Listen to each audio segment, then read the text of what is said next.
Il-programm tal-lum kien jiġi wkoll minn Norman Lowell, Heart Voters, Bernard Gregg, Vibe FM u 89.7 Bay.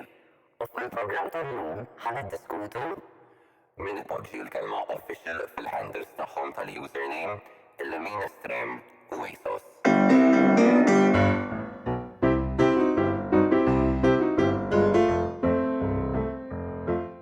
What's the story in Ballamori? What's the story in Ballamori? Wouldn't you like to know? Grazie tal-li. What's the story in Ballamori? Bonġu, Lil kulħadd. l-odwa tajba, qed Palissa l-ħin nirrekordjaw. huwa 9:29. PM, le, AM. AM. Girl, moħħok għadu waqqas biss xel. Jien għadni ma qomx. Fejn edha? Jiena qomx issija u nofsilu u ja, indum 2000 sena biex nirranka minn. Anka jena. So yeah. Fil-fatt niduna li dal-aħħar il-ġranet tiegħi saru iktar afternoon, il-ġurnata like tiegħi meta nibda nkun properly active. Ija let's say mill-11 earliest lem. It's very that. Il-11 huwa ħin diċenti għalija biex Eżatt. nibda like intella naqax xogħol. Eżatt. You know, nirranka sew fil-ġurnata. Like the Dutch were onto something when they decided as a society they're gonna start their day at 11 a.m. Like Jekk xi ħaġa tajba għamlu dik. L-Olanda ma jiftaħ xej qabel il-11, kafetterija, vera restaurant, ġennitni. ħanut. Like, Dal-podcast sar il-Holland Show. Imma vera li jettejt, għax spekċi noħroġ barra u nara mewt. Dulur, un bat jisir 11 f'daqqa uħda li kulħadd barra. Imma mbagħad kollox jalaq pjuttost kmieni wkoll dik iddejjaqni. girl, dik kienet l-iktar ħaġa li kienet tiffakjani. How am I supposed to do anything if my work day starts and finishes at 10? So mit-10 ta' filgħodu sal-10 ta' filgħaxija. And by the time... L-10 ta' falaxija. Girl, we're not... Elaf slave labor. Listen. Hello. That's another story for another time. It really is. Pero Imma, bad kont noħroġ and I'm like, I need brooches. I need brooches. U onestament, tal-inqas kienu kunem l-Albert Hain għadu ħajala. Ara, meta kont naħdem l-Lussemburgu naqar. Għax wara hemmhekk kont nibda jien naf xil-10, kont nispikxaw xil-5:30. Imma anke jekk ħolli bżonn nixxi xi ħaġa barra like, okay, supermarket mhux problema x'jibqa' miftuħ naqas għat-tard. Imma jekk imur fiċ-ċentru kollox jala 5-6. Ghost town. Hello. The bustling city is not bustling Well, anymore. Lussemburgu qatt ma kien daqshekk bustling, ma Eżatt. tantx huwa aġġettiv The city sleeps Lussemburgu. at 5:30 p.m. The city that always sleeps huwa Lussemburgu. Yeah, well, aħna u Malta nħabirku, aħna we're on the go. Aħna tnakkwistaw il-ħobs. Aħna Il-ħobża ta' kuljum. Il-ħobża as ta' they say. kuljum. Natu lilna nfusna l-lum. Eżattament. Iva, merħba għal The Morning Tea Time Show. 23 episodju tal-ħasma Il-breakfast l-bas. show, Aha. the breakfast special. Da mhuwiex sponsorjat minn Vibe FM jew 89.7 Bay. 89.7 Bay. Mhux 89.7. no. 89.7 Bay. Mux 89.7. Mela xeti jena. 89.7 Inġo Bay. oħjet 89. Why was 7 scared of 8? Because 89.7 Bay. Why was 9 afraid of 7? Because 7, 8. 0.7 Bay. Anyways. Nibdew bil-brudatina. Ejja, tal-lum. xinti l-ek tinkini bija tijak. Ija, jinirt nar reazzjoni organika tijak għal din il-brudatina. Ok, ħani prepara ruħi ħalli natik soundboard reaction. Thank you. Mela, din ġiet it-triggerjata fija. Stenna għandi mistoqsija. Saqsi. Trid soundboard reaction waħda fl-aħħar tal-istorja jew throughout biex tesperjenza l-ispettru kollu tal-emozzjonijiet? Jien naħseb biex tkun esperienza 5D bħal tal-belt għandha tkun throughout. Alright, let's go. Mela, din ġiet triggerjata fija ħabba xaġa li insertajt il-bieraħ, imma ma kienx kas iżolat għax til-ħaġa ninserta wisq u ma toġobnix. Min iżid il-kelma official fil-handle tagħhom fuq Instagram? Literalment, jistax ħadd jgħidli. Ara, l-unika nota li ktibt hawnhekk hija int bis-serjetà. Imma qas ktibta sħiħa, kull ma ktibt IBS u onestament l-istess sentiment inħoss. Tistaw tgħidu li x'inhu jiġri hawnhekk. Jiġi fuq John Borch official, okay. John Borch minu? Xelixinea official, as opposed to the unofficial version minn Shane, like a knock-off. Ma nafx men vera d-dejjaqni dir-ħaġa l-impoġġu official. Speċjalment ma ta' ma jkun, bir-rispett kollu, ma jkunx persuna ta' ċertu like, ma jkunx rinomat. You know, tipo Chelsea tal-kantonira. Chelsea Muscat official. Ma nafx men, No. Stop Listen. official. Risoluzzjoni ta' sena l-ġdida. Min għandu official fismek neħieħ challenge. Thank you. Naħseb qrid biżejjed tin il-kontribut tiegħek issa. Jiena naqbel. U l-biraħ kombinazzjoni followajt il-ġat, imma dan persuna li involuta ħafna fit-teatru u anka fuq programmi televizivi, imma akkwista il-blue tick fuq Instagram. So, ma għasanek bżon official? Ma naf, le, m'għandux official, imma anka dik ħawditni, I'm like, do you buy it on Instagram as Ija, well? ta' tista'. Mela għalek. Imma Le, again, tista' like tixxija, buying a blue tick. Ja, titħallas xi ammont fix-xahar jidher li mhux ma nafx, jiena just nobot il-Elon Musk ġifieri għalija. Mela dik meta ta' il-ħaġa li Elon jagħmel fuq Musk Twitter. ukoll, le, Le, meta mhux ta' Elon, meta ta' Zuckerberg. Zuckerberg ġest qed ngħid li bdiet fuq Twitter. Mbagħad Mbagħad kulħadd jidhirli ikkopjah. li ma nafx naħseb dik ġiet l-ewwel jekk mhux sejjer żball. Imma ma nafx men l-idea li jkollok checkmark hija li actually tkun verifikata. Eżatt. Ġifieri jekk tistaqbad u tixxija. Eżatt. Issa naf li titgħaddi minn xi proċess ta' turi l-karta tal-identità jew xi tip ta' identifikazzjoni, so mhijiex għall-arrieda bħal ta' Twitter li xi ħadd nafx like bot 69/20 jista' jqbad u jixxi. Verified. Aha, It's really verified. me, bot 69-XOXO. Irturi xi tip ta' verifika li fuq Instagram. Imma anke l-fatt li saqbad u tixxija, ma nafx. No, I agree. U min jagħmel official wara kieku xi kantant. And they don't have the blue check mark. So it's like, ngħidu speċjalment hawn Malta isem komuni. Jinnaf bħal John Borch. John Borch, you know, like Aha. I would understand putting official at the end of your tag għaliex inti forsi il-prezentatur ta' poddata jew prezentatur fuq it-television jew kantant, whatever. Imma meta tkun random Nicole Busuttil official. Jekk inti Officially Nicole what? Busuttil u qed tisma' dal-podcast dan mhux dig għalik. Imma know jekk what għandek I mean? official fismek mela Iva huwa dig għalik. Ma tagħmilx sens għax imbagħad anka jekk imur dil-ħaġa ta' okay mela x'għad verifik ta' ċertu fama fil-virgoletti ħajpoġġi official fismu. Kulħadd jista' jagħmilha. Eżatt. Ħadd ieħor jista' Mela jien nista' nkun Trex Boob official. Għax inti Jiena uffiċjalment ħaqni checkmark. iż-żejża ta' Jiena Shrek. ħaqni checkmark. Jiena ħaqni checkmark. Bħala xiex il-presentatriċi tal-ħasma l-bass. Bħala uffiċjalment waħda miż-żejżiet ta' Shrek. Jiena kieku li waħda nkun ta' xelluk jew tal-lemin. Jina qisek aktar ta' xalluk. Ta' xelluk x'tiġi left? Yeah. To the xelluk. Jiena dejjem, Intu waħda listen, minn dawk I li ma don't jafux know xelluk if it's my mill-lemin, ADHD, okay? Imma xelluk u lemin. They beat your Girl, ass. they beat in my ass. They Jena- might as well be. Inta tiktab bil-xalluk jew bil-lemin. Bir-reft jew bir-rajt. Bir-reft. Bir-reft. Bereft? Bereft, I am quite bereft. Meta nara official fl-isem. Berright. Bir-rajt. Inti għalija spiritualment a left Lefty. kind of girl. Jien bil-xalluk. Naf, inti lefty. I'm a lefty. That's Kem actually... bidi u kem politically. Eżatt, tek konsenajt, that's a good segue for the aħbarijiet of the day. Qabel ma nagħdu għal-aħbarijiet nixtieq ngħid però illi jiena kemm xallugi u kemm gay. Pick a struggle. Ma nistgħux. You can't be two minorities at the same time. Jiena ġast qed inġemma like You're like il-minoranzi.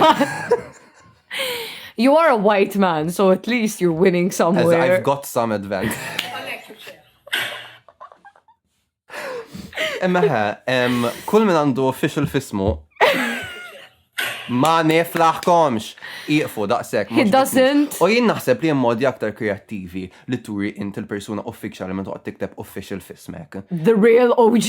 The real OG. Nicole Busuttil. Le, man, għax anka tipo jek tara like xi account tipo ħataraf, like ħajkollu aktar followers. Eżatt, come up with an interesting handle. ħajkollu Bħal per ċertu- eżempju K period RT. RT, thank you very much. Jew Rumbajsa. Kurt Rumbajsa tifqa, okay? Kert Rumbajsa vera kienet. That's a where you moment. peaked mentally. Like, Eżatt. you were like, you woke up in the middle of the night. Your eyes were glowing. Kull ħaġa l-qatt ktibt, kull kisba f'ħajti ma tammontax Eżatt. għal Kert Rumbajsa. Pastitz jaħbat, truly. Okay? Kurt, Pastis jaħba. It's the unmatched to Kurt show. Rumbajsa. Thank you very much. Yeah.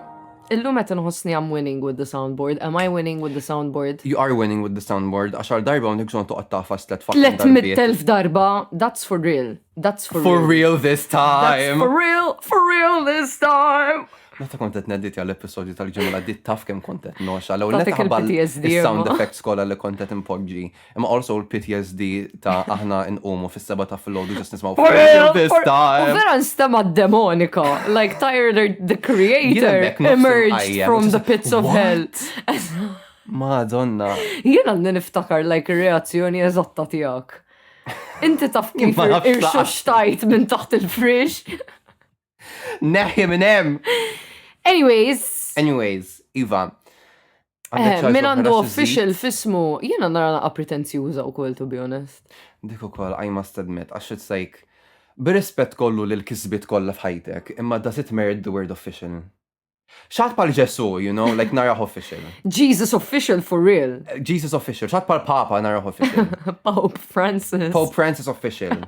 Yo Pontifex fuq Twitter, dak il-handle tiegħu, how slay. Pontifex. Imagine jkollok Anka il-handle l-Papa kien Pontifex. iktar kreattiv minnkom. Literalment, m'għandux bżonn jikteb, oh yeah, Pope Francis official, le, Pontifex. That's how he entered the chat. The chat. The chat. Ċetta official. ċetta official. Meta jena kont sempliciment zejza. Verament. U anka jien naf like jekk tidher darba fuq mużika Tixrom mużika. toast. Ija naħseb ommi ta' toast. Le m'għandniex poplessija tinkwet. Sakemm mhux qed ngħid li aħna għaddejjem minn waħda bħalissa ma insomma.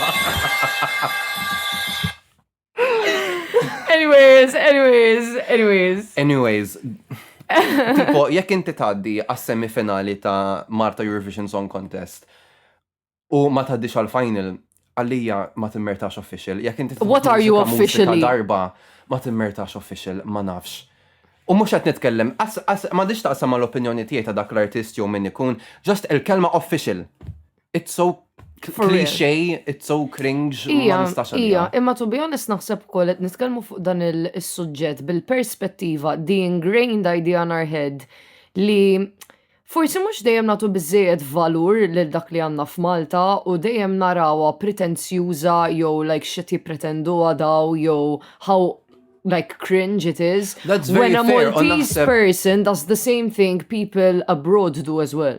Like we would very much follow Christopher Green official. Jekk Imma ma jgħid tantx ħaġa nara waħda ta' ta' darba.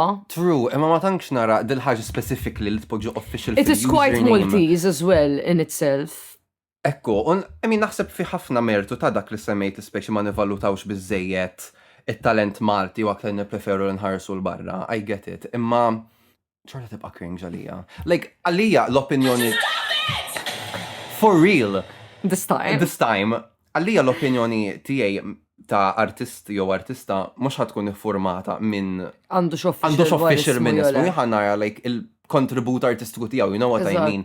Just mbagħad jekk nara official ma l-ewwel ħan nassoċjaħ ma' ċertu U normalment techniques. jiena nagħmel l-assoċjazzjoni wkoll li xaħat iżid official fismux forsi il-handle li rrid kien tiġa meħud. But it's like jekk inti toħloq stage name interessanti, mhux aħna kemm il-darba provajna nagħmlu account jismu l-ħasma l-bas. Il-ħasma l-bas official. Trid inbidlu. Imma si mbagħad diġà qed issemmi li okay, jkun hemm tnejn ministri għandhom l-istess. Allura isem. official hija Allura li wieħed huwa distinguishing official, li point. wieħed mhuwiex official. Eżatt, għalhekk Qed ngħid like li huma official. come up with something maybe a little bit more creative. You know, let the juices flow. Let the ideas roll in. Eżatt. Għax Get- naħseb li tista' tkun aktar kreattiv bil-immaġni artistika tiegħek milli sempliċement tgħid But then, to be official. honest, there is something really cool about having your own name as your media handle. That's true. Aha. Imma jekk ma jkollok għażliet oħra, għalija jekk tpoġġi official wara qisek tfotti għana għax m'għadux ismek qed tpoġġi xi ħaġa oħra, so jekk Official. qed tpoġġi xi ħaġa oħra bil-fors għax m'għandek x'għażla. Eżatt, just come up with something Poġġi different. xi ħaġa aktar kreattiva. Anyway, jekk int għandek official fismek, I'm sorry jekk din kienet drag, imma I thought it had to be said. And it was said. Thank you for coming to my TED Talk. U ma naħsibx li jħollu jorbot nerġa' ngħid fuq il-valur artistiku tiegħek. Kien ġas qed nisemmi dil-qasla partikolar ta' official. I don't endorse. Jien naħseb hekk kull m'għandi bżonn ngħid, inti użajt kull sound effect immaġinabbli. Actually not, għaw ħafna li għadni qas missejtum. Ma naqqas qed tużawna aktar mis-soltu mhux ġassanna l-ħoss sparparijat randomly f'nofs l-episodju U naħseb dejjem nafsu dak għax huwa l-iktar wieħed easy biex Vera, narfu like, kull għandu exclamation exclamation point. point. L-oħrajn it's like I need to focus. Eżatt. Jekk hemm nimodellhom jekk impoġġi emojis minn flok, forsi tgħin. U naħseb anke jekk tagħmilhom color coded għax għalfejn il-kuluri qegħdin daqshekk random, għalfejn m'għandniex ringila ħamra, ringila blu, ringila għax biex intukom idea fuq xi xed nitkellem, il-keyboard tas-soundboard Issa kollox bottuni koloriti differenti. Eżatt. Imma like there are only 5 colors, blue, Yeah, ma tantx isfar, kienu. aħdar, viola u aħmar. So ma nafx għalfejn mhux da color coded fejn għandek section homor u tista' tagħmel pereżempju dawk kollha explosions għal mod tal-kelma. That's a good idea. Il-purple tagħmilhom laughs. Il-green yeah. random Maltese memes. Dik l-idea ma waslitlix. Well, that's why I am here. Dal-aħħar ma tantx qed nagħmel kontribuzzjoni, I'm sorry. Dal-aħħar meaning for the last 10 weeks. Are you happy? Suppost kienet ix-shade. Le, imma jien għamilt like applaus għax I was feeling like Thank you were you. very proud of yourself For for real that. this time. Like, just nagħmel ċajta. Inti, you're my OG. I am, and I am coming up with the ideas. I'm like the manager who pops in once a month. You're the manager who promises Has a shirts, great which idea. never arrive. Was I silent? Or was I silenced? I think on that note, nistaw Nistaw. naddu għal-aħbarijiet. Yes. Qabel ma namillek. Electric chair. Issa li skoprejt da sound ħankunet. Kemm importanti. Ħafna. Kienet addition vera valuable. Thank you. Min zidu, jiena. Well, you are in charge of the soundboard and you have been. You control it, but you can't use it. Eżatt. The creator cannot use. It's like a drug I dealer am who doesn't forfeiting my use art. his own product, I'm you know? giving it to someone else. It's a Eżatt. gift. Communism who? Naseb ċab li żejjed f'dan is-segment. Ejjejt bik ċab-ċib, iridbu. Thank you. Naddu segment li miss.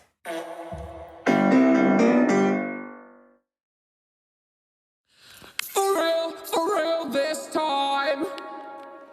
For real this time.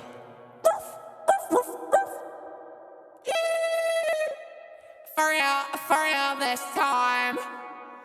For real this time. For real this time. Yeah, for real this time. بالسرية للضربة. Sérieux cette fois. Serious that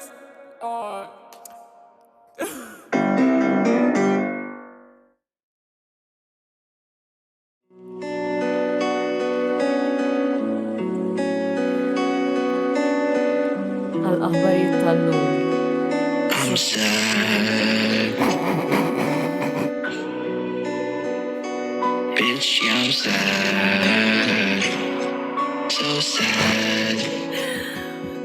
Super sad. I just wanna kill myself. I'm so depressed. I've never even touched the breast. So aħna for context. Ftaħna Foloko Super sad. biex neditjaw My heart il-reklami ta' dan l-episodju. and my wrist. L-ewwel ħaġa li naraw kif Sara tiftaħ leħ. Kienet ritratt ta' muscular Peter Griffin. Issa nitfaw story. Iva. U din kienet id-diska. Issa jina kontet nistenna li nisma il-Peter Griffin kanta, like xaħat jimi tal-leħnu. Fil-verità kienet id-diska dwar kif xaħat joqtol lilu nnifsu. Għax qatt ma għames zejza. Eżatt. U aħna naħsbu l-insertajna mitqlu def, allura kellna bżon inkanta wilkom. Grazzi tal-li segwejtu il-program tal-lum. Iva, dinja sponsorjata, miex ismu l-artista. Not Travis here. Not Travis here, Id-diska jisima Boohoo. jekk inti jekk inti qed tisma' dil-poddata nixtiequ nistednuk biex tiġi tatina live rendition Mr. Not Travis here. jekk jogħġbok u iva, grazzi. Grazzi. Merħba għal-aħbarijiet. Jena waqt dik is-sad intro rrit nagħmel intro dwar is-suġġett tal-lum li huwa pjuttost suġġest ta' dwejja. Suġġestjoni, suġġeriment. Ija, aħna naħseb li konna nibbilaw ħna qafsor minna żejjed daw l-aħħar ġiex episodju, so ejja nippruvaw nirrankaw fuq xaxin aktar serja. Let's get back to business. Eżatt, we're back on our ħas mal-bass shit. Għaddejna mill-ħas.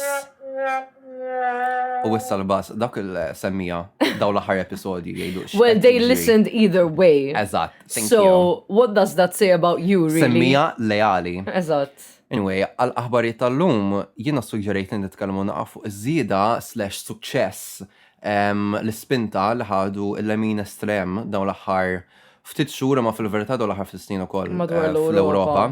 Speċjalment fid-dawl ta' l-elezzjonijiet li ħajsiru sena d-dieħla għal-Parlament Ewropew. Kif ukoll l-elezzjoni l-aktar riċenti tal-Olanda li ma nafx kemm minnkom segwejtu fil-verità, imma bażikament kien hemm elezzjonijiet xi jidher li ġimagħtejn jew ftit ġimgħatilu insomma l-Olanda u l-akbar partit illi tela huwa ta' Geert Wilders. Geert. L-ħonet qiegħna nirriflettu fuq l-isem li huwa Geert. Jena tsiti meta kienet tal-età tagħna kienet toħroġ ma' ġuvni Olandiż li kien jismu Geert. Geert. Well, I was hurt after these election results, I must be honest. Well, Europe as a collective was hurt after these results. U ħareġ bħala l-akbar partit u shocker, to no one's surprise, huwa partit tal-Lemin Estrem. Issa m'għandux il-maġġoranza, so hemm ċans sejr il-actual ħajsir il-Prim Ministru minħabba l-fatt li jagħmel koalizzjoni biex joħloq gvern u bla bla bla u ħafna partiti tal-Olanda diġà qalu sfaċċatament l-akbar partiti qalu li ma nixtiequx noħolqu gvern miegħu. Jiġifieri x'aktarx jew tissejħ elezzjoni oħra jew nkella ikun hemm gvern ffurmat minn koalizzjoni bejn il-minoranzi. Imma xorta inkwetanti għalija il-fatt li xorta kien l-akbar partit li ħareġ minn dawn l-elezzjonijiet u xtaqt nirrifletti naqa' fuq hekk għax speċi mhix xi ħaġa li ssir li qed issir fl-Olanda biss. I mean, dil-mewġa tal-Lemin Estrem qed narawha madwar l-Ewropa kollha, l-Italja. L-Italja minn dejjem politikament kienet l-Ingilterra bħalissa. Well, l-Ingilterra dejjem ilha sa sew irrankata hekk, imma l-Ingilterra was like, okay, ma nafx qisi stennejta. Mhux għax stennejta, imma issa li qed nara tinferex ukoll madwar. Da sentiment dejjem ta' kien preżenti, mhux fenomenu riċenti. Imma naħseb qed tingħata spinta akbar dawn l-aħħar snin, speċjalment fid-dawl ta' jinaf il-kriżi migratorja u iż-żieda tal-moviment liberu tal-Ewropej madwar l-Ewropa. Il-viżibilità li qed tinħalaq għal ċertu komunitajiet li kienu minoranza. Issa ħabbaljaw ħafna iktar viżibilità qed naraw daw il-komunitajiet jikbru u jimirħu u naħseb dik qed beżżal xi nies and it's quite worrying that inħoss li is-sitwazzjoni politika qed toqrob għal dik li kienet fi żmien fl-erbajnijiet u fil-ħamsinijiet. Nazzarda ngħid li naħsibha l-istess mod għax speċi dak li ġara fl-erbanijiet għajn kulħadd jaf ġara fl-erbanijiet u ma rridx nerġa' jiġri hekk imma also ma rridx noħodha b'mod ħafif lanqas li nqarriba ma dik is-sitwazzjoni. Imma ma tantx nitkellmu dwar daw these progressions. Għax meta tara jekk tara il-mod kif xaħat bħal Hitler tera fil-poter u kien qiegħed ejja ngħidu jisfrutta is-sentiment ir-rabja tan-nisa dak iż-żmien li kienu qed jgħixu fil-prekarjat u li kien hemm ħafna problemi soċjali u kwistjonijiet li ma ħassux li ġew indirizzati. U dik tipikament il-pattern li naraw meta il-partiti tal-farrajt jibdew jitilgħu. U naħseb li l-istess ġara hawnhekk fl-Olanda għalhekk naħseb għalhekk kieku inqarriba b'dak il-mod għal x'ġara fit-tletinijiet u fl-erbanijiet għax bħalissa fl-Olanda hemm ħafna problemi ta' pereżempju akkomodazzjoni tan nies, hemm kriżi sħiħa ta' nies ma jifilħux ħalsu. Can we unpack this actually because it's a really interesting point u waqt li qed tgħidu qed naħseb could it be li bħalissa fl-Ewropa hawn ħafna komunitajiet ta' expats li issa jistabbilixxu ruhom issa forsi hemm it-tieni ġenerazzjoni, it-tielet ġenerazzjoni, anke r-raba' ġenerazzjoni li forsi għal kunċetti relatati mar reliġjon jew għax qatt għandhom ovvjament il-valuri tal-pajjiżi li ġew minnhom, dawn in-nies qed jibbilanċjaw u qed jilħqu in terms of percentage in the population lil-nies mill-Olanda li huma in ġenerali ħafna iktar like leftist in their views and liberal in their views. Leftist mhumiex ta' għax naħseb ħafna nies għandhom din l-idea li l-Olanda huma vera xellugin fit-twemmin politiku tagħhom. Mhux għax m'hemmx ta' fil-fatt f'dan l-aħħar elezzjoni, il-koalizzjoni bejn il-xellugin u l-ħodor kienet it-tieni l-akbar partit, jiġifieri dak is-sentiment hemmhekk qiegħed. Imma anke jekk tħares jiena flej il-gvern ta' Rutte li kien il-Prim Ministru qabel ma saret din l-elezzjoni, huma dejjem kienu pjuttost ejja ngħidu lemin, ċentru lemin fit-twemmin tagħhom anke naħseb fil-politiki tagħhom. Jiġifieri ma nafx naħseb li l-Olanda għandhom din l-impressjoni ħafna nies, speċjalment fl-Amerika, hemm din il-perċezzjoni li pajjiżi nordiċi huma soċjalisti li mhuwiex il-każ. Għax huma għandhom ma nafx eżattament x'tisejjaħ jidhirli hemm demokrazija soċjali, hemm isa mod kif timplementa ċerti aspetti soċjalisti fil-kapitalizmu. Imma xorta waħda hija sistema kapitalista, mhix sistema soċjalista. U dik il-ħaġa tħawwat il-ħafna nies. Imma din aktar naħseb isiba f'pajjiżi Skandinavi. L-Olanda sa ċertu punt, I guess, imma mbagħad xorta ssib ħafna like il-kapitalizmu sfrenat, you know, l-Olanda wkoll. Imma naħseb jiena għajjimt punt interessanti issa wkoll dwar kemm huma like liberals fil-verità l-Olanda għax naħseb they do pride themselves, man. Jien meta kont ngħixem kont nisma' ħafna like nies u like jekk if you're having a similar conversation to this one with them, they'll be like, but you know, we have gay rights since a very long time, like freedom of drugs and drug use, like, you know, it's a very mixed people, hemm nies minn kull imkien jgħixu l-Olanda, so they're very diverse. But in reality then, they do have their own reservations still about certain communities within their society. 100%. Per eżempju, jiena meta kont ngħixem, kont qed ngħix f'parti mis-city minn Amsterdam, jisimha Boss en l-Omerveeg, xi ħaġek. U it-triq fejn kont ngħixien kienet maġġorment like anka il-businesses, l-small businesses li kien hemm, jekk kien barbier, jekk kien supermarket żgħar, kienu ethnic like businesses. So jew like Marokkini, jew Torok, eżatt. U darba kont nitkellem mal-boss tiegħi li kienet Olandiża u għattila li kelli bżonn naqta' xari u taħti fejn kont qed ngħixien kien hemm ħafna barbiera u bdejt ngħidha li naħseb immur hemmhekk u like tkerħit li u qalt li le tmurx imkien iktar fiċ-ċentru tas-city għax dawk ta' fint kollha rġiel, they're Muslims, and I'm like, for real this time. So inti, she was gay. She is gay, man ħajjada safina fi. Imma taf kif, so she's happy to be Dutch and she's very proud of the liberal kind of mindset they have in the country because it benefits her as well as a gay woman. Imma like mbagħad għandha tagħmel dat tip ta' kummenti dwar komunità Musulmana men qed tagħmel dik it-tip ta' ġeneralizzazzjoni fuq komunità sħiħa ta' nies li ġast qed jgħixu hemm peacefully. Jiena minkejja li dan kien neighborhood li forsi iktar ippopolat minn nies minn pajjiżi differenti mhux lokali, I never really felt unsafe being there. Forsi tagħmel differenza li inti ma konċettejx hemmhekk daqsa.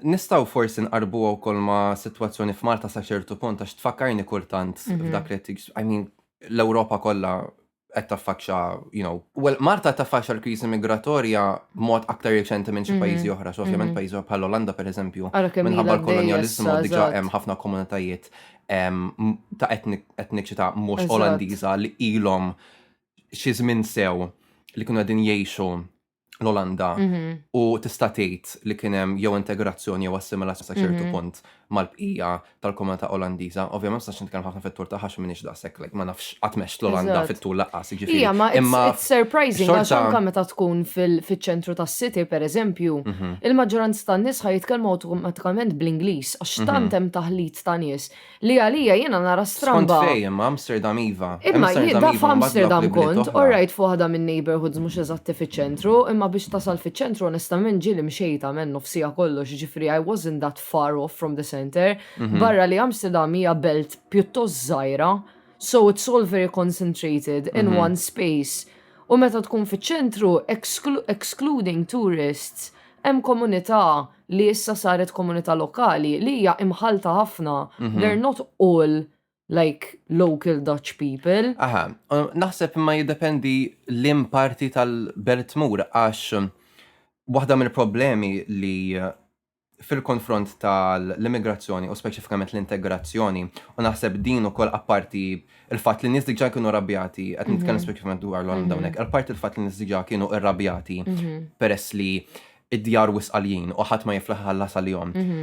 Xorta waħda naħseb li kien hemm sentiment u minħabba dan is-sentiment ukoll tera xatt bħal Hert Wilders li hemm komunitajiet li mhumiex integrati sew, li hemm komunitajiet illi għandhom il-perċezzjoni li wettqu aktar rejati jew ikkawżaw aktar problemi minn komunitajiet oħrajn.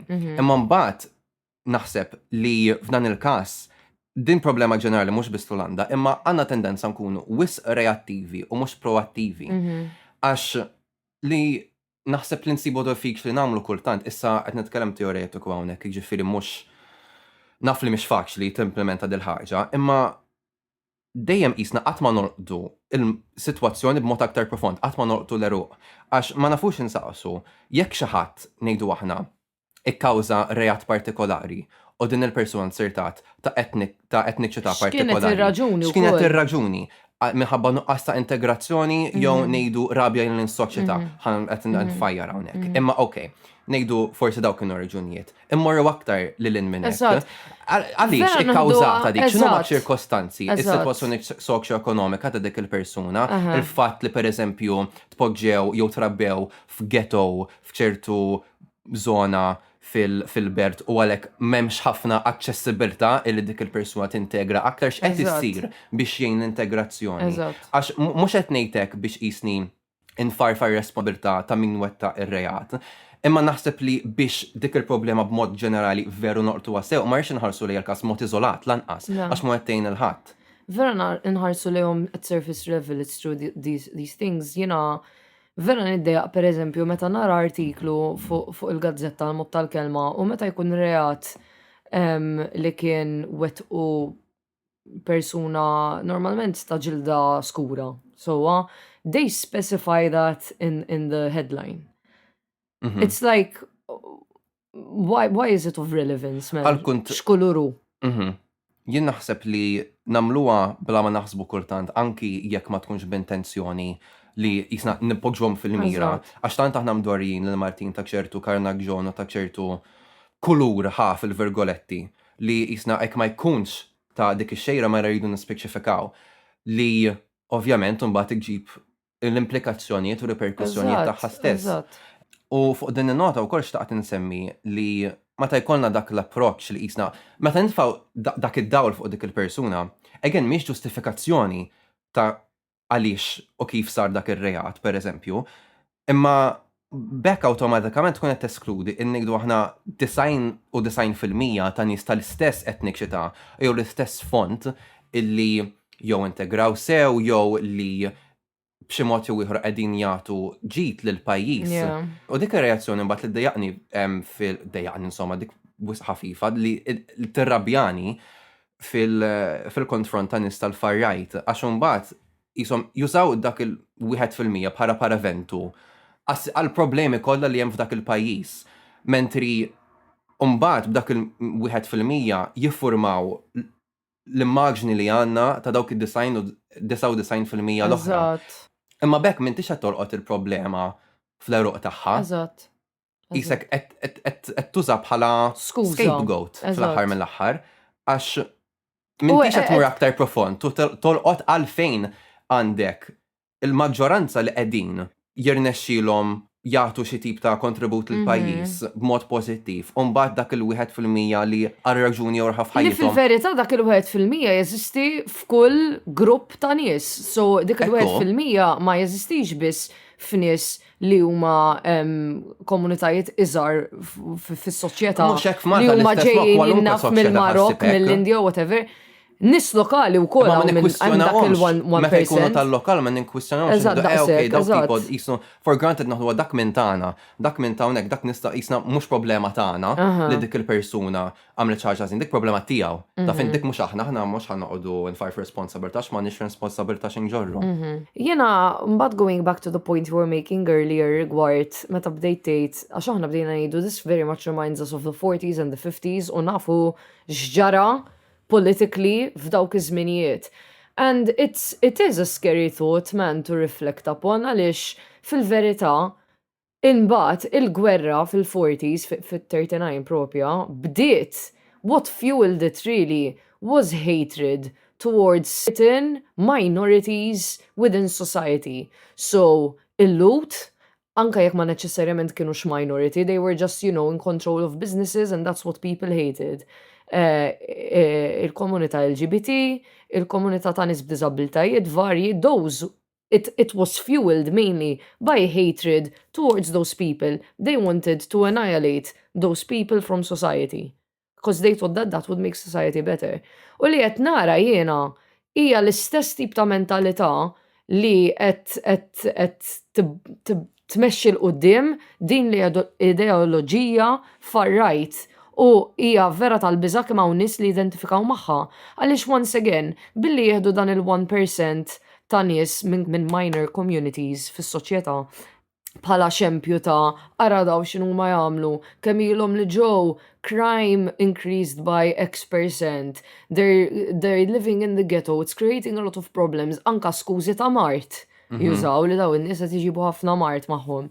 What's really fueling these people's power, I think, is this general consensus within a particular kind of percentage of the population that they dislike these people, they dislike these kind of crimes and problems that the 1% is bringing to society, and they don't want them there. Biex ngħidu kollox ukoll, jiena ħarsnaqa lej dak li kienet iwiet jew jippromovi hurt Wilders u apparti, l-Islamofobija u l-Ksenofobija ma taqafx mal-Musulmani għax ukoll jopponi ħafna li il-korsijiet tal-università huma daqshekk miftuħin l-studenti internazzjonali.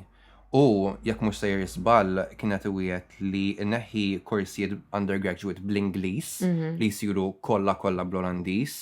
U anki inneħi il-moviment liberu ġewwa l-Olanda anki jekk ikunu jinnaf mill-Unjoni Ewropea. So what he's trying to do is like Nexit, basikament. circle them into like Li jingħalqu lura il-konċett tal-Ewropa mill-komunità barranija. Eżatt, il-konċetti kollha tal-Ewropa qed jikrollaw f'daqqa waħda. Like, il-konċett tal-Ewropa kien this collection of countries working as a unit, trying to support, trying to support each other and use resources, share resources, and that's why there's this importance of freedom of movement, because technically it's like we're all living in this one big country. Ħanejdlek, l-Unjoni Ewropea għandha ħafna difetti tagħha mhux ħanejd li m'għandix. Imma jien naħseb illi biex imorru minn estrem għal ieħor li għalija tant hija barka li għandna l-opportunità li niddjalogaw ma' dawn il-pajjiżi flimkien li nħolqu xi tip ta' unjoni u nassu nevitaw dak li ġara fil-passat. Dik barka għalija. Allura biex imbagħad jinħolq dan is-sentiment li rridu morru għall-estrem ieħor, li rridu ninaqgħu, li nkunu aħna li jkun hemm da sensa nazzjonaliżmu li aħna biss imbagħad ħadd ieħor sekondarju. Tossiku, eżatt, għax meta ngħid nazzjonaliżmu qed ngħid isu x'in il-kelma chauvinism naħseb li meta jkollok patriottiżmu eċċessiv għad-detriment ta' ħadd ieħor li kun qed jgħix fil-pajjiż. Speċi ma nafx kemm l-eżempju nistgħu nisirtu mill-passat illi dawn it-tipi ta' soċjetajiet mhumiex ħajfunzjonaw sew għax inti anka jekk tqis il-fatt illi l-Olanda kienet kolonizzatur għal ħafna żmien. How ironic is it now that they're so bothered by the presence of expats in their country when they literally went and took over entire peoples and entire cultures and imposed their own? Issa jien m'inhiex it-tip li nippretendi li min kolonizza naf 200 sena ilu. In-nies li dak il-pajjiż issa jridu jerfgħu responsabilità. Imma ċertu kuxjenza tal-benefiċi li għandek u l-fatt li inti sfruttajt u akkwistajt minn fuq dar ħaddieħor, bat tmur l-estrem ieħor tgħid, ma lissa aħna ħankunu aħna pajjiż suprem u pajjiżi oħra mela mhumiex mill-qwajn magħna. Tħawwad li naqal wires ta' moħħi. To be fair, I agree. U ma naħsibx li pajjiż, tant aħna kultant ma naħsibx nirrealizzaw il-ġid u ir-rikkezza. Eżatt, li ġib maħħa dan il-taħlit tal-kulturi. Issa aħna fil-bidu fil-bidu net tal-poddata konna meta nitkellmu dwar il-lingwa per eżempju, għax dik ukoll punt li semmaw kifet li jrid inneħħi korsijiet li jsiru bl-Ingliż għall-inqas. Issa ma tgħidx li l-Olanda xi post fej qas jafu Ingliż.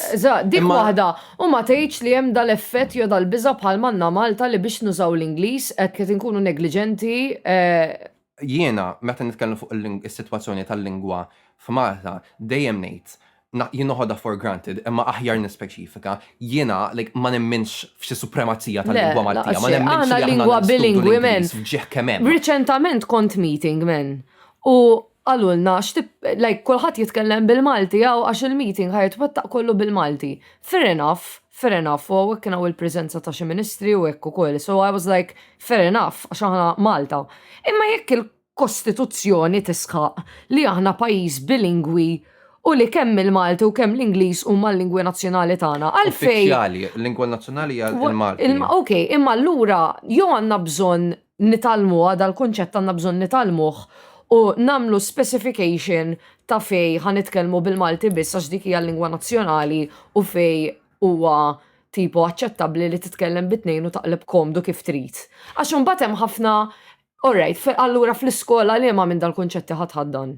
Fil-politika, li mħadħaddan. Dik il-ħaġa li d-dijani, għax aħna l-attitudni li għanna lej il-bilingwizmu li hija problematika, għax jew immorru, again, dejjem bil-estremi, għatma nsibu triq fin-nofs li jinnaf jekk ikun hemm xi attività politika li ħassir bil-Malti. Mela għalfejn ma nagħmlux bħal-Lussemburgu li jitkellem bil-Lussemburgis lingwa li il-fuq minn nofs in-nies lejxu fil-Lussemburgu ma jistgħux jifhmu. U tagħti interpretazzjoni għal-Franċiż, per eżempju, li hija-lingwa li l-biktar kbir ta' nies jgħixu fil-Lussemburgu jifhmu. Naf li ħanerġgħu naqilbuha fuq il-lingwa ftit, imma torbot ħafna ma' din. Għandi bżonn nagħmel punt ukoll li mbagħad forsi għax imbagħad xtaqt naqbaddel punt ukoll miegħek l-Italja jiena nara ħafna iktar nista' nifhem aħjar għalfejn pajjiż bħall-Italja qaleb għal far-right politics. L-Italja qatt ma kellhom din il-konfidenza u almost cockiness that they're so liberal and that so many communities live in the same country together, whatever. Mbagħad fil-verità hemm percentaġġ pjuttost li tal-popolazzjoni li hija fil-verità far-right. L-Italja nifhimha ħafna iktar għalfejn qed ixeqilbu lejn dik, barra li jisselna nisimgħu fuq l-aħbarijiet ukoll kemm l-Italja qed tiġi affettwata mill-immigrazzjoni wkoll u kemm ilhom bi problema ta' recession ekonomikament u dawn l-affarijiet kollha. So that's another point that I wanted to tackle with you. Il-punt li ieħor insejt x'kien fuq xi kont qed titkellem. Fuq xi kont qed titkellem. Introduce my bus fashion before she didn't nissew il-punti li konna niddiskutu. X'kont qed tgħid? Lingwa, all right. Riċentament vera qabditni bruda grotteska. Għalix, kontet jena insegwa ħafna mill-ex kollegi tijaj li kont naħdem maħum l-uffiċċju li throwback għal min forsi ma semax episodi preċedenti, il-maġġoranza tal-ex kollegi tijaj kienu Franċiżi. Di meta beda jaqleb it-temp, għamlet story fuq Instagram fej bdiet tikkomplejnja għax Malta meta jaqleb it-temp u jisu ma tantx ikunaw events u affarijiet ma jkunaw x'tagħmel. U għamlet komment pertinenti li laqatni f'mod negattiv. Għalix qalet, għax aqqas is-sinema ma nistammur għax kollox bl-Ingliż jagħtu ma nifhem xejn. Iġifieri di ilha tgħix Malta sena sentejn tlieta ma nafx. Mhux talli ma tafx il-Malti, understandable, talli laqqas bl-Ingliż. Mikom da titkellem, tant li laqqas tasalt mur is-sinema għax il-film qed jintwera bl-Ingliż u hi ma tifhimx bl-Ingliż. Di qed tgħix Malta qed taħdem Malta, qed tqatta ħajjitha ma' komunità kollha Franċiża u lanqas indenjat ruħha titgħallem l-Ingliż. Dik hija fl-opinjoni tiegħi problematika. Naqbel miegħek, din ħaġa li nara ta' spiss anka l-esperjenza li qattajt jiena barra li bla ma trid jekk għandek komunità tiegħek stess li inti diġà tappartjeni għal dik il-komunità, inti bla ma tgħid ħadd igravita għaliha. U dik tkun pożittiva fil-mod li għandek komunità barra mill-pajjiż tiegħek stess, negattiva għax kultant tista' xxekklek tkompli tintegra fil-pajjiż li qed tgħix fih. Ekku. U l-implikazzjonijiet tagħha jistgħu jkunu diversi. Naħseb l-aktar waħda komuni tkun li dil-persuna, again, ma tkunx tista' tintegra sew fil-pajjiż. Hija marbuta aktar mal-komunitajiet ta' expats li qegħdin Malta. Għax inħoss li ftit jew wisq anke l-Maltin li jkissruh l-Ingliż imma kapaċi jkollhom konverzazzjoni anke jekk għal bżonn jekk jidħlu ġo ħanut jew jekk jitilgħu fuq tal-linja, kapaċi jħarbirxu xi ħaġa. Imma din alla volja hija problema hija nsejħula hekk li hija aktar marbuta ma' ċertu komunitajiet expats hawn Malta. Sa minix qed ngħid pereżempju nies ta' karna ġon skura biss. Jew Asjatiċi, jew Afrikani, jew whatever. Anka nies Ewropej, anka nies Ewropej. Anzi, ġieli nis mill-Afrika u nis mill-Pakistan jew whatever, jew l-Asjatiċi, l-Filippini, jagħmlu ħafna iktar effort biex tal-inqas jitalmu l-Ingliż. Dik, imma appartu minn hekk ukoll hemm ħafna expats li jkunu minn pajjiżi li tkellmu l-Arbi, vera nieħu gost kif nkun faċilment nista' nitkellem bil-Malti, ovvjament. Fis-sens il-bieraħ stess kont ġo keb u xufier inserta ma nafx ta' minn il-pajjiż, imma sajt ninnota minn l-akċenti li l-lingwa nativa tiegħu. Kienet l-Arbi. U bdejn nitkellmu bil-Malti u vera ħadd gost u vera ħadd bażżu wkoll. Però dak li kont qed tgħid inti dwar dil-persuna partikolari sa tinqabad f'komunità Franċiża u ma tagħmilx sforz biex toħroġ barra minnha. Għax dik hija problema għax la qed tgħix f'Malta tuża s-servizzi tagħna xi ftit jew kuntatt ma' nies li mhumiex Franċiżi. Daku, imma ħajkollha x'jiġifieri ma titkellimx l-Ingliż men. Dak veru, ħanejdlek, dik naħseb problema kbira ġenerali fi Franza mod ġenerali, għandhom dil-attitudni illi ħanitkellmu bil-Franċiż jew le, issa naf qed nigġeneralizza. Le, għandek raġun. Hawnhekk, imma hija dak is-sentiment ħassejtu ħafna. Granted, dak fil-esperjenza tiegħi kont qed ngħix f'pajjiż li jitkellem il-Franċiż, Franza. Ija, imma aħna ma nafx egendi ma nafx jekk hux aħna l-Maltin għax laqin men. Imma jiena kull film. Imma jien naħseb li kwistjoni ukoll tal-mudell ekonomiku tagħna għax titqis ukoll li iGaming, l-animax, kienet taħdem. Allura, customer care.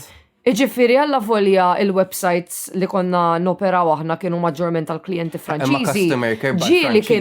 Jiena ġieli peress li kont nikteb l-artikli u kont nagħmel il-casino reviews. Darba kelli nagħmel review tal-casino li kienet customer support għalih i. U ovvjament jiena bl-Ingliż kellimta għax jien kont qed nikteb għal klijenti Kanadiżi in any case, so il-maġġoranza bl-Ingliż ħajitkellmu. U meta ngħidlek di biex femitni u biex irrisponditni, u mbagħad insertat halfway through my employment there daħlet waħda Ingliża, kull darba li kien ikellimhom xi ħadd bl-Ingliż, kienu mill-ewwel jgħaddu ħlila men. They didn't even make the effort. Again, I mean, il-modell ekonomiku tagħna naħseb li hija il-ħaġa li tiġi indirizzata l-aktar hawnhekk għax qegħdin nagħmlu qegħdin nġibu daw il-kumpaniji kollha tal-lob tal-azzart u x'naf jiena. U dawn kollha qegħdin jindirizz qegħdin nitolbuhom biex ikollhom lingwi barranin tal-klijenteli li qegħdin ifittxu f'dal-każ Franza jew pajjiżi li jitkellmu bil-Franċiż. Sewwa. Għax Malta ma ħadd jitkellem il-Franċiż. Okay, dik, imma like for real though, like you can source French-speaking people from Malta, men, memx għalfej ġib il-gżut ta' nies, in any case. Appuntu, imma inti qed tispiċċa bil-modelli qed nużaw aħna qegħdin neskludu il-Maltin milli jaħdmu f'dak is-settur sa ċertu punt. I mean, inti kont taħdem f'dak is-settur sa bħala content writer. Girl, konna Maltin ta' Eżatt. Fej kien jaħdem l-ex tiegħi zero Maltin, kollha barranin kienu. Appuntu. Jew forsi wieħed, niftakru jsemmi wieħed. Appuntu. But come on now. Qegħdin nużaw modell fejn qegħdin nikbu dawn in-nies. Huma qegħdin jiġu hawnhekk Malta bl-intenzjoni, okay, naħdem ġo Malta imma mal-Franċiżi bil-Franċiż biss. Daqshekk. Diġà il-mentalità tiegħek inti u dieħel għal dak ix-xogħol mhux ħajħajrek jew eħeġġek. Jew ħaddimhom remotely minn pajjiżhom. Imma lej jridu l-office, jridu jimlew l-office. Jiena waħda mill-affarijiet li l-iktar li xtaqt nidħol fl-gaming għalija kienet il-work from home flexibility. Daw peress li kienu għadhom jibdow like il-kumpanija kienet ilha stabbilita xi sena biss. Kienu naqra stretti men bil-work from home, kienu jgħidu li pereżempju meta jkollok bżonn ma tistax toqgħod iktar minn 3 ijiem. U ma tantx kont nuża work from home, one-off, taf kif jew għax kont inħossni ma niflaħx ma kont ngħid xorta niflaħ naħdem. Jew meta għamilt it-tonsillectomy, għamilt ġimgħatej sick u mbagħad għamilt 3 ijiem work from home, u qalt li ma tistax tieħu iktar minn 3 għax kellhom l-uffiċċju u rridu jimlew l-uffiċċju. U kienu qed iġibu minn ħafna nies minn Franza, like kien hemm uħud minnhom kienu ilhom xarej pereżempju, ġew għax-xogħol. Iw inti tittejli li jaqqas għalfini ta' customer support agent ma tistax tissorsja nies lokalment, barra li jara kemm hawn diġà komunità kbira ta' Franċiżi, hawn xi 100,000 ta' mill-inqas Franċiżi hawn Malta. Taf x'qed tgħid 100,000. Ma jistax ikun. Jiena meta kont naħdem f'dal uffiċċju ovvjament l-HR tagħna kienet pjuttost familjari, speċjalment għax kienet tagħmel recruitment l-iktar fost il-Franċiżi u kienet tgħidli hawn gżuz kbar. 100,000 Malta taf x'qed tgħid 100,000 kważi il-komunità sħiħa ta' barranin li jgħixu f'Malta ta'. Le, għaw iktar, għaw ħafna iktar. Wieħed minn kull 5 persuni jekk mhux sejjer żball f'Malta huwa barranin. U qegħdin bħalissa ħafna iktar minn 500,000 qegħdin nies hawn Malta, aħna nilħu xi 800,000 ta'. Kemm meta le, hi, bis-serjetà ta'. L-aktar ċensiment riċenti jagħti stima ta' bejn 500,000 u 600,000. Xi ħaġa f'dak in-numru qegħdin, ma jistax ikun Jiena riċentament kont ma nafx jekk hux rajt jew smajt artiklu xi ħaġa. Fid-direzzjoni li jekk nibqgħu bil-modell li għandna bħalissa ħadd iżdied sa kważi 1,000,000. Mela imma dak il-punt. Ma nafx, le, jiena rajt kont li fis-sajf bit-turiżmu titla sa kważi 1,000,000. Bit-turizmu rajt, bit-turizmu dejjem ħatitla dejjem ħajjarternaw. Imma kemm jiġu turisti fis-sena ma jiġux 500,000 turist fis-sena? Imma jien qed inqis in-nies li jkunu qegħdin jgħixu hawnhekk b'mod permanenti li qed jgħixu Malta mhux in-nies jiġu għall-ġimgħa jitilqu. Appuntu. U għedin, like, we're quite high man in population. Il-turisti ma nafx kif riem. Inti tista' tifhem kif the increase in our population exploded recently, man, b'daw l-aġenziji li qed iġibu ħafna nies mill-Asja. B'dil-boom f'daqqa waħda tal-iGaming li qed iġib ħafna nies minn madwar l-Ewropa. L-istudenti li forsi ma jkunux hawn permanentament, but they're staying for at least 3 months. U ħafna minnhom jiddeċidu li jibqgħu. So, we don't see it, but it is exploding, man. Le, it is exploding. U ila tesplodi qabel ma kienu dal-boom kollu. Imma issa ovvjament esponenzjali fid-dawl ta' dan kollu. Hemm ħafna xi tgħid fuqha. Imma ma forsi aħjar nħalluha. Topical darbora. Imma le, punt pertinenti. Taħseb li Malta tinxaq il-bully il-right? Jien naħseb li ħafna nies għandhom twemmin pjuttost rajt. Anka jekk ma tidhirx sfaċċatament fil-partiti politiċi l-kbar, to be honest. Għax anka jekk ta' l-elezzjonijiet Ewropej riċenti ta' l-aħħar li saru ta' 2019. Norman Lowell kemm ġew kważi ftit inqas minn 10,000 vot jekk mhux sejjer żball. Għall-partit li mhuwiex wieħed mill-kbar. Meta tqabbel illi hemm partiti oħrajn li ilhom żmien sew li ġew stabbiliti bħal jien naf like l-alternattiva u x'naf jiena. Tbeżżan il-fatt li xorta hemm min jasal li jivvotalu bħala l-ewwel ma nafx l-ewwel preferenza, ma biex total isu iġġemma dak l-ammont ta' voti fuq il-karta tal-votazzjoni. Tbeżżani. U naħseb illi anka forsi jekk hemm ħafna Maltin illi ma jivvotawx speċifikament lil Norman Lowell, naħseb illi irrispettivament minn x'bidliet soċjali għaddejna minnhom dawn l-aħħar snin, is-sentiment ta' forsi naraw l-aktar fid-dawl ta' ġara f'Europe rajdu l-kummenti li saru, ma forsi wieħed jista' dik minoranza li tajjeb ħafna. Fine. Fil-konfront tal-migrazzjoni 100%. Ma naħseb li r-reazzjoni mal-ewwel wisq tmur għar-rabja u mhux il-ċirkostanzi li qegħdin waslu għal biex ma jkunx hemm integrazzjoni daqshekk tajba u għalfejn ċerti Maltin ma jħossuhomx kondi. Naħseb illi maħniex qed nagħmlu xorta biżejjed biex inlaqgħu dawk iż-żewġ naħat. Flimkien. That is quite true. It's very that. Jiena xtaqt insemmu wkoll fir-rigward tal-Lemin Estrem, dak l-imbirek ritratt li rajt il-bieraħ ta' Roberta Mezzola titbissem ma' Giorgia Meloni. Girl, I have a lot to say. Issa hija nifhem illi dan forsi ritratt ma nafx uffiċjali, ma nafx x'inhu, imma nifhem il-ħtieġa li jkun hemm diplomazija u dialogi ma' dawn in-nies, dawn in-nies ċew ma' nies f'din il-pożizzjoni u nies ta' tinċertu. Yeah, but they could have just shaken hands. Or stood next to each other. U naf li kull mu ritratt, imma bħalma tgħid inti Ritratt dawn ta' id-dialogi dak il- jistgħu eżatt. jsiru minn ma tagħti messaġġ qisek qed titħabbeb magħha għax imbagħad Eżatt. anke jekk tmur f'dak ir-ritratt x'tagħmel hi qelbet kompletament tat-Taljan. U dan ħaġa li ddejqan ħafna, hemm punt li nikkritika lil Jien anka l-fatt li Roberta l-speech Metzola ħafna tagħtu fuq bit-Taljan, il-fatt għax illi- it-Taljan laqqas huwa lingwa uffiċjali għad-diskussjonijiet u sowa fil-part. Eżin, huwa lingwa uffiċjali irid ikun hemm rappreżentanti bit-Taljan żgur fil-kuntest għax tal-Unjoni Ewropea whatever. Imma l-lingwi uffiċjali li jiġu mitkellma bħala f'diskuss- working language. Eżatt, dawk. mhuwiex working language. Miju, dak li Huma rrid Franċiż, ngħid. Ġermaniż u Ingliż. dak li rrid ngħid. Iġifieri il-fatt li di tat l-speech bit-Taljan ukoll ta' nifsor min. Jien Tkellem m'għandix b'waħda mill-lingwi imma il-working languages. M'għandix Għax inti problema imma jgħid b'dak tirrappreżenta l-Unjoni Ewropea bħala l-President. Jekk imbagħad għandek mod kif titrasmetti dak il-messaġġ għall-Ingliż, jien m'għandix problema biha. Imma ma ġietx offruta dik in any case. Ma nafx li laqqas le. ċofru xewle, ma nafx fil-ma kuntest eżattament kienu qegħdin jitkellmu, ma nafx kemm kien hemm interpreti, ma nafx kif kienet il-laqa nifisha, jien aktar fuq din il-laqa partikolari li xtaqt nolqot għax fuq din li rajt jiena bajnejja.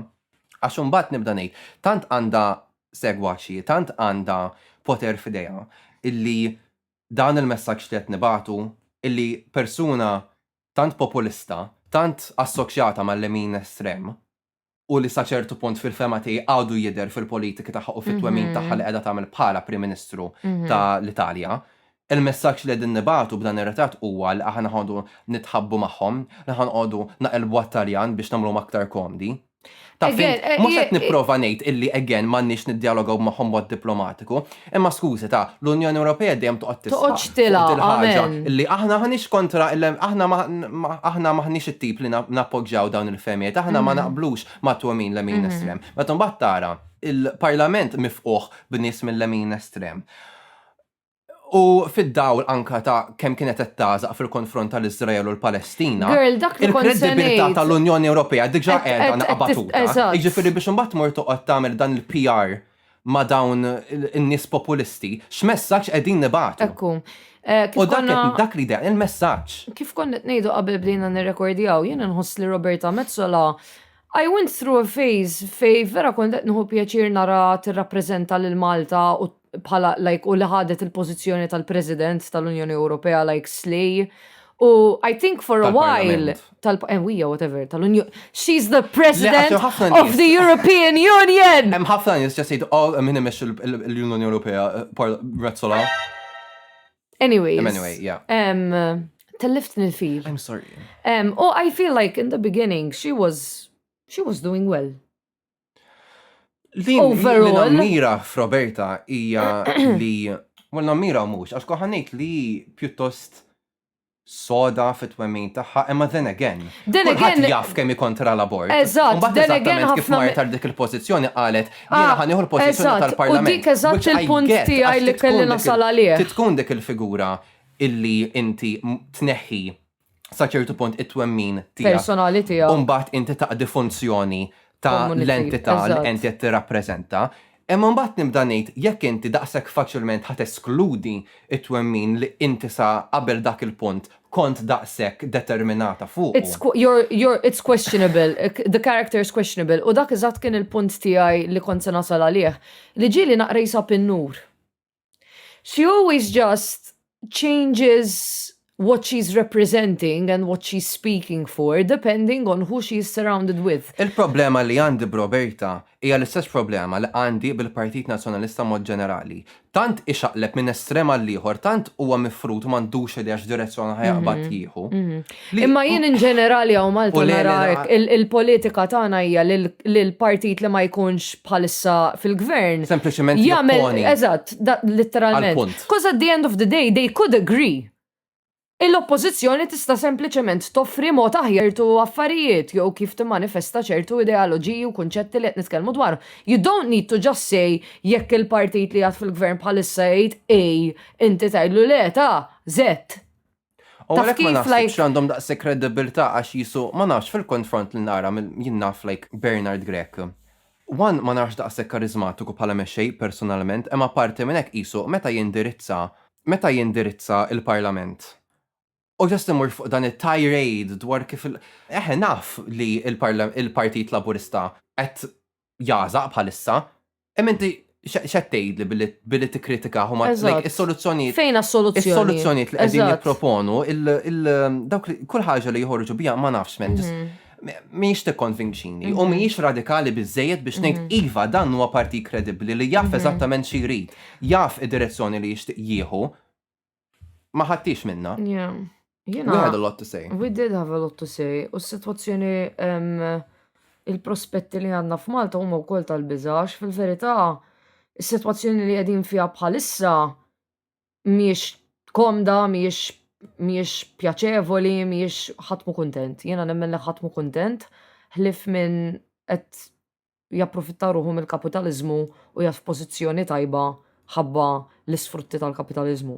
Imma nemmen li anka jekk ikonna bidla fil-gvern, il-valuri li qed jisħaq u jirrappreżenta bħalissa il-partit tal-oppożizzjoni hija xorta naqra tal-biża' għax jekk meta jitla fil-gvern imexxi bihom, aħna ħan nirregressaw ħafna għax bħalissa għandna ħafna legal systems that were put in place alright just biex jinġabru l-voti, imma they were targeting communities that recently did not have the liberty to do certain things.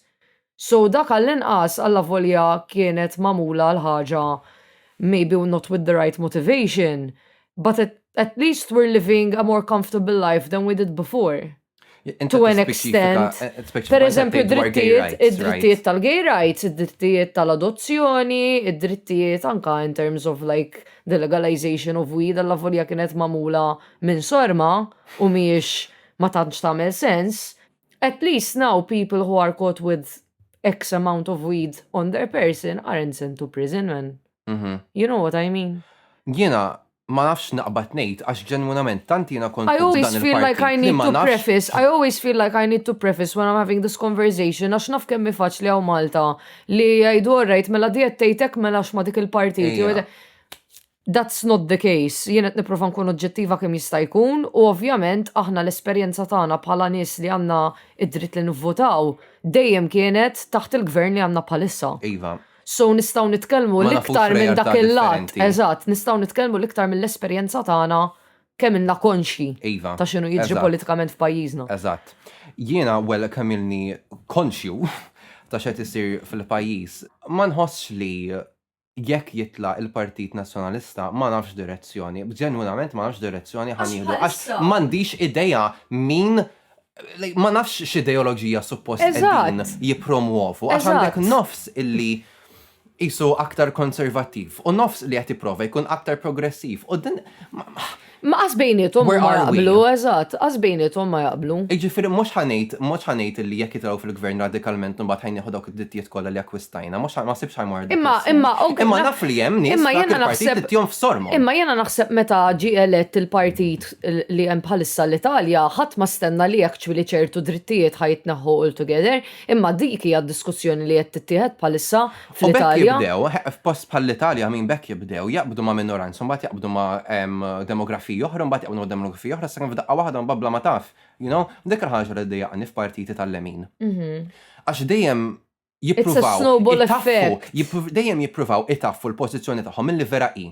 Dik it-tendenza li rajt ħafna partiti Lemini u Lemini estremi. U tbeżżani għaliex l-ewwel tindirizza mod. U mbagħad tagħti l-impressjoni li inti tittaffi l-pożizzjoni tiegħek u mbagħad minn taħt minn wara l-kwinti tkun qed tara kif bil-mod il-mod aktar minn qed tikkomplotta, qed isir bit-tensjoni li taf li ħatolqot il-dawn in-nies l-ewwel u mbagħad ħatolqot dawk in-nies l-oħra. To a certain extent titradihom in-nies u naħseb di rajnija wkoll fi żmien l-elezzjoni ta' Trump fl-Amerika fejn kien hemm ħafna supporters ta' Trump li huma within themselves aħadnu valuri liberal kif ngħiduha bil-Malti, liberali. Liberali, meta tgħid liberali, xi tgħid eżatt? Pereżempju rrid ngħid membri tal-komunità LGBTQI li Trump kien tkellem ħafna kontrija. Naħseb aktar ikun ngħid progressivi mill-liberali, għax liberali mbagħad timplika x'affarijiet oħra, eżatt. Mela okay, let's say people with progressive type of mindset li xorta segwu lilu. Hemm ħafna nies gay li appoġġjaw il-Trump. Eżatt, nis anka, I mean, African Sib nies Marta Americans. stess gay illi qalu kieku naħseb li Trump kien jagħmel xogħol tajjeb. Iġifieri għax imbagħad that's it, like they sympathize, like inħoss li hemm dat ċertu simpatija li jiġbru mill-komunità. U mhux neċessarjament il-komunità tifhem x'inhuma il-riski jekk jiġi verament elett dak il-gvern. So ħanaqbes naqaf u xi ħaġa oħra imma torbot ma li qed tisemmi inti u vera ddaħħaqni. Jidher li din Ġermaniża ma nafx MEP jew Ministru ġast il-Ġermanja, imma basically issa nprofa nsib issa mbagħad. Alice Vidal, ALICEWEIDEL. Din lesbijana. Din lesbijana jidhirli right far right lesbijana li How does she- sfaċċatament topponi li kollha dritt iżewweġ. Li kollha aktar rights. Niddiskutija. When you're Vera ma nafx Kif? nirraġuna. Tibda. What? Maybe she... Hello, like, ovvjament dejjem dak il-pretenzjoni li, okay, valuri kristjani, valuri nsara, bla bla bla. I'm kind of lost for words, ma nafx naqbad ngħid fuq għad Yeah, it kind of feels like she proposed to somebody once and they rejected her and she was like, jekk missin iż-żewweġ. Jekk m'għandix drittina. Musa jissawweġ ħadd.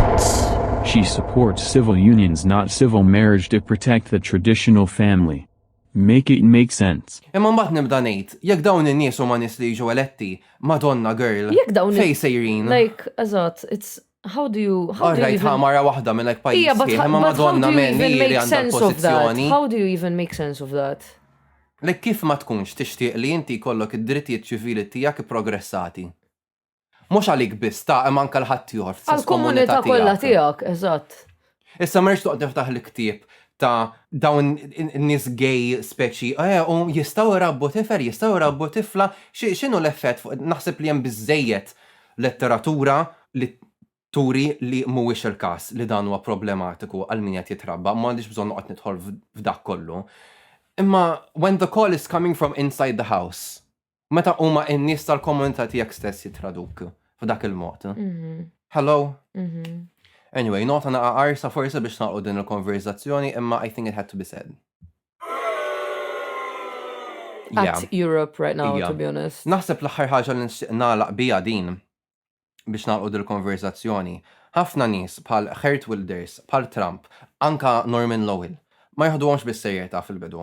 Imma mbagħad meta naslu għall-elezzjoni, meta naslu biex nieħdu deċiżjoni, nivvotawlhom u mbagħad jiġru. Huma jkollhom il-maġġoranza. U mhux il-maġġoranza forsi fil-każ ta' Geert, imma huma l-partit li ħorġu l-aqwa. Issa ma tkienx il-każ ta' Norman Lowell, imma again xorta naraw nies li ma ħadux bis-serjetà u mbagħad naraw kemm xorta waħda ġab aktar voti minn kwalunkwe partit terz ieħor. Jiġifieri jekk hemm messaġġ li nixtieq ngħaddi qabel ma nagħlqu huwa li forsi ta' min iddieħqu bihom u ma tħodhomx daqshekk bis-serjetà, imma sfortunatament hija kwistjoni serja. U għandna naħduha bis-serjetà li niddeħqu bihom, ma naħsibx li għandna niddeħqu bihom mhijiex xi ħaġa tad-daħq. U ma naħsibx hija xi ħaġa tad-daħq lanqas għax huma għandna nifhmu għalfejn huma waslu għal dik il-perspettiva. Waslu għal dak ir-raġunament u għalfejn għandhom dik il-perspettiva. Għandna nolqtu dik il-perspettiva biex naraw kif nikkumbattuha, mhux ninjurawha u niddieħqu Għax fl-aħħar mill-aħħar kulħadd għandu dritt li jesprimi l-opinjonijiet tiegħu u kulħadd għandu dritt li jifforma partit politiku at the end of the day. Imma mbagħad ma tistax inti tiddieħaq b'xi ħadd għax inti personalment ma tħaddanx l-istess valuri tiegħu, għax bħalma hemm li għandu dawk il-valuri hemm bosta nies oħrajn. U hemm nies li fil-komunità tiegħek. forsi ma jsemmewx leħinhom. Jiġifieri jekk inti Iħossu rappreżentanza bih. Eżatt, jekk inti qed tiddieħaq b'ċertu kunċett għax ma taqbilx miegħu, għandek bżonn tieqaf u tirrifletti u tgħid orajt, imma jekk ħafna nies oħrajn li jaqblu miegħu da. Jiena kif se niġi affettwat? Dik li tittara. Għax mhumiex każijiet iżolati. Jiena affattu jien ma narix tad-daħ għatul. Għasjena. Thinks that it's not that. Insomma, issa ħanaddu għal-brudatina li jmiss. Iva naħseb li We need to get a bit light and bright up in this gig. Merba lura l-breakfast show mal-ħas mal-bass fuq ħas mal-bass FM. Iva illum għanna sensila ġmil ta' diski għalikom, fostom ħandoqqu super shy. U anka for real this time ta' Tyler the Creator waħda klassika tqajjimna tajjeb x'taħseb DJ Man. Iva ta' naħseb li DJ Man, naħseb li id-deja tajba ħafna. Ħanniprofa ndoq id-diska imma mid-dera muħirek xejn. Kenna naqra ta' problemi tekniċi dal-għodu taf kif teknoloġija mhux dejjem x'taħseb. Iva, stiq waħda fil-qabar bħalma jgħidux. Min ġottaġun għal-ġonna nisma' nitfawlkom 4 reklami u narawkom minn hawn ftit ieħor. Cream tal-babewx. U int, taf xi jfisser? Kini. The classic Mediterranean drink. Sfortunatament, għal din il-brudatina li jmiss m'għandniex soundboard għaliex Xaħat nessa jiċċarġja l-iPad matul il-lejl, so... Xaħat, ma nsemmux ismijiet. Le, redacted.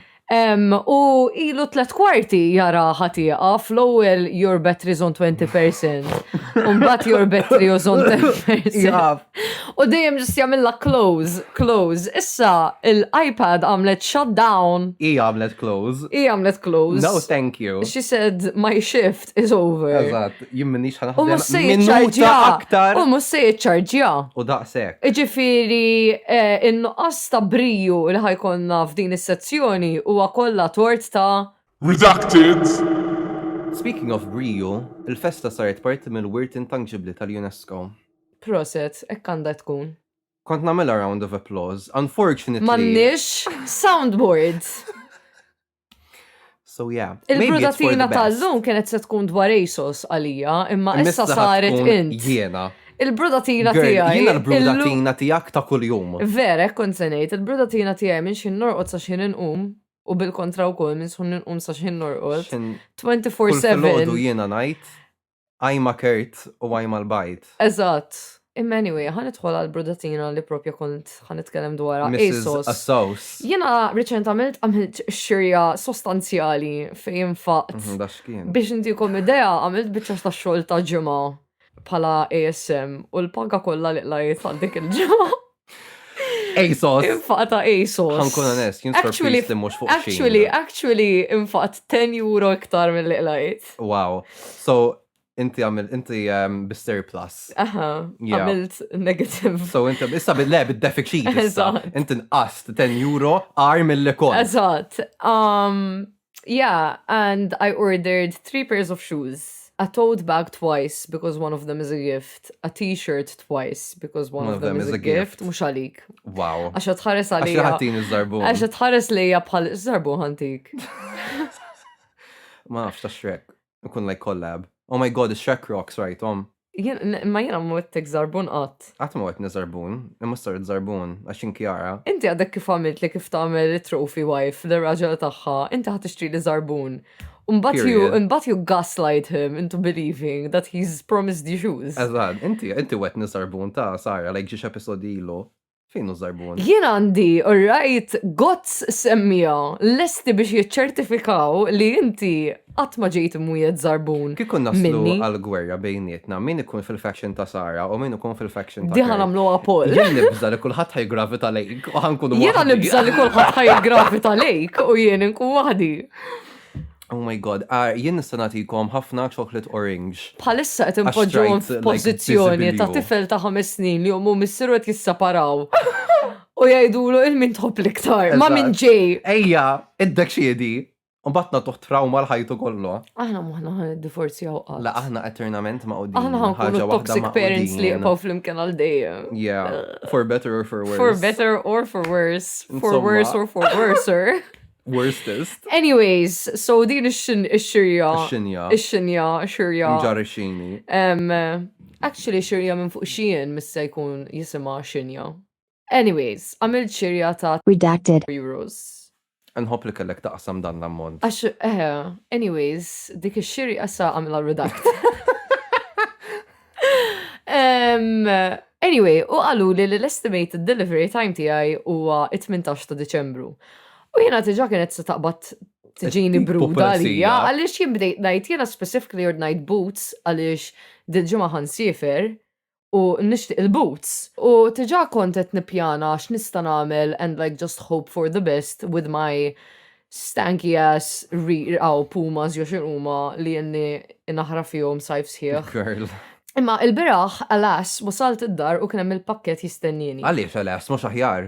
Ija, imma vera zvijawni u vera għadu jtun il-bruda l-xejn, għax jiena basta għatnu Girl, minn fuq li tawk, 18 Il-punt mux li wasal kmieni, I'm very Mbagħad happy, wasal il-bruda kmieni. kienet tatni meta realizzajt li jiena ħanamel xi 3 ġimgħat nistenna l-pakket jasal. Minkejja li għanfaqt okay, fine. Minkejja li Jinsebt il-bruda kienet ħatkun li mux tal-li wasal kmieni, tal-inkonvenjenza u issa titterġa taħseb dwar tibdili taħt il-bes barra. Le, dik ma kienx il-bruda tina għatol. You don't even listen to me when I'm speaking! Our marriage is so dysfunctional! I don't think I can do this anymore! M'għandix sound effect xinsid, I'm so sorry. Anyway. Issa biex li għamilt fuq xiena ħasna fordi avokat, man. To serve you the papers. Dik kienet avokat girl ħaj jiswik. Ix-xirja ta' xien is the saving grace of this marriage. God, dik li zammitna Aw, bejn. mux ta' xien, ta' ASOS. It-nej. Insomma, aħna għanna xirja fuq xien li għamna bżon niddiskutu. Iqaf, maħnix Iktar pertinent. No more! Inti, kif wasal ta' int, illum l-ewel ħagġa li għamilt, Iqaf, don't out me. Don't out U għat li me. dik l-order ħassir jole. Isma hi, intu t-tixil You had me shaking in my boots. Intu t-tixil lilac tights, alright għal-pento. Toqgħodx iddawwara fuq. Inti bat li l-ista ta' ħaniftaħ iċ-ċat. Le, ma t-bidix għatejt, ħana redacted. Over Redacted. items. I have the power here. Anyway, l-nifem ta' għax meta namel retail therapy. Jina nkun every fortnight, every Iqaf, every other day. Nkun rrit gratifikazzjoni ta' dak il-ħin stess. So ma jirx nistenna 3 ġimgħat biex jasar dak il-ħaġa, ġumbat jitlef il-baz. Ma tiqpax gratifikazzjoni laqqas tibda tagħmel ġimgħat u Okay, den fuq wasal kemm da. infaqt flus. Literalment. So ngħid, għall-inqas ikolli dak il-mument ta' gost fejn ngħid, oh wow kemm mhux sabiħ, ma tħarsli kont ngħid. Speaking of, wara is-suspans kollu u l-flus kollha li ntefqu fuq il-kanaf hoodie, gawdejta jole? Le, għax qas il-bistu darba, għax it-temp Marta ma kienx tippermetti, imma, okay, id-darba li Issa tippermetti. ħanejdlek, inti la Strasburgu l-ġimgħa d-dieħla fuq ix-xogħol so jaf inta l-aħħa. Oh my god, maġna mor ninterpreta bih. Jod. Honestly. U issa t-temp ta' Malta huwa jippermetti għal dik Yeah. il-ħuni. Jaf nilbis. Stop making excuses up. True. Issa għandi dak imma u il-sweater ta' Subway il-xtrajt mant Primark li nistan il-bess. So dak kan noqgħod Started so għal Christmas lunch imma. Girl, taf kemm Abbat il-koħat il-bruda. Yes, u diġà naf If laħan you were il-suda ever, kien okay, in a few years' time, when you're like living independently and you're like slaying the homosexual life, invite us all to a Christmas Implying lunch. li minix bħalissa. Imma irrid ngħid issa jkollok appartament super lussus, like b'views tal-baħar u hekk. Taslima, Ir-rooftop tkun fejn l-għandi għal-private jet. barra kollu zibel. Eżatt. U you invite us over for a Christmas lunch, you wear that sweater and what you feed us is Subway. Ħanordnaħ, infatti, chicken teriyaki ħanġibu minn sandwich barra. fuq il-private Ħanġib jet. catering minn Eżatt. barra. I'm Taylor Swift u ħanġibhom kollha fuq il-private jet. Your name is Bella Hadid. Verament, le, jien vera kontent li sib dak l-sweater. I'm sorry, qed noħodlok il-brudatina biex nifraħ Ma fuq jimpurtax is-sweater. il-prodotti tagħna tiegħi spiċċat u inti qasbis fimta, so Le ma Missa ma bdejtx imma in the mbagħad first empatizzajt place. miegħek u ma tfimt il-pożizzjoni tiegħek. il-pożizzjoni tiegħi. Il-pożizzjoni. Positions by Ariana Grande. Ariana Grande Ija, as opposed to Ariana Small, eżatt. Ariana Piccola, Ariana Venti. Għax tmur Starbucks. Ariana Cappuccino. Għas nista immur nġib il-PSL man Starbucks, għax suppost għatna bojkot PSL? ħabba. PSL. Dit immur ġibu PSL man Every day you become a little bit more of an obnoxious, pretentious white girl. Implying li ma konx qabel, Le, girl. ma konċ, kemilek qed il-luxury life. qed Il-luxury issir life right xini ma. meta nixi PSL man Starbucks. PSL? Ser just tajda. PSL. Just like Pumpin' Skies. PSL actually. Pumpin' Skies. Pretty Little Liars.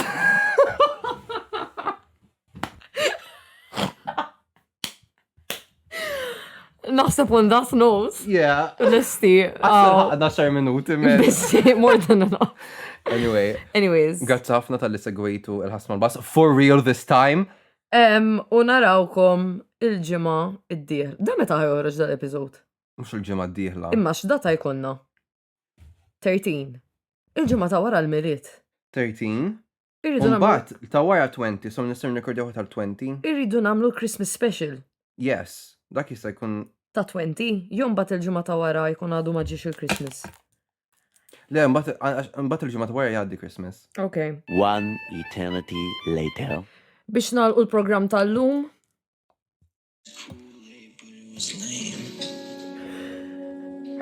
Who's to blame? It's me. I'm so fucking sad. fucking